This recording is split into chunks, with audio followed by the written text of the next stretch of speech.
ബാലികയെ ലൈംഗിക പീഡനത്തിന് ഇരയാക്കിയ ഗുണ്ടയെ പത്തനാപുരം പോലീസ് പിടികൂടി. മാലൂർ ശ്രീകൃഷ്ണ മന്ദിരത്തിൽ മഞ്ജോഷാണ് അറസ്റ്റിലായത്. ചെമ്പനരുവി സ്വദേശിയായ പ്രതി ഇതിനു മുൻപ് 2 ബലാത്സംഗ കേസുകളിലും അടിപിടി കഞ്ചാവ് കേസിലും അബ്കാരി കേസിലും പ്രതിയും ഗുണ്ടാ ലിസ്റ്റിൽ ഉള്ള ആളുമാണ്. കുട്ടിയിൽ നിന്നും പീഡന വിവരം അറിഞ്ഞ അധ്യാപകർ വിവരം CWC വഴി പത്തനാപുരം പോലീസിന് കൈമാറുകയും തുടർന്ന് FIR രജിസ്റ്റർ ചെയ്ത് പോലീസ് അന്വേഷണം ആരംഭിച്ചു. നാട്ടുകാരിയായ യുവതിയുടെ അശ്ലീല വീഡിയോ പകർത്തി പ്രചരിപ്പിച്ച കേസിൽ ഉൾപ്പെടെ നിരവധി തവണ ജയിൽവാസം അനുഭവിച്ചിട്ടുള്ള ഇയാൾ പോലീസ് അന്വേഷണം മനസ്സിലാക്കി ഒളിവിൽ പോവുകയും പല സ്ഥലങ്ങളിൽ മാറി മാറി താമസിക്കുകയും ചെയ്തിരുന്നു.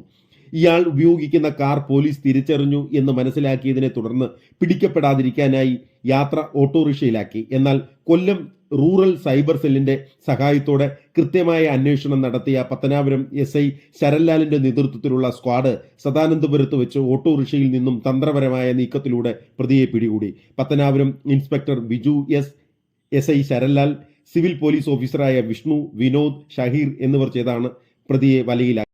കോടതിയിൽ ഹാജരാക്കിയ പ്രതിയെ റിമാൻഡ് ചെയ്തു.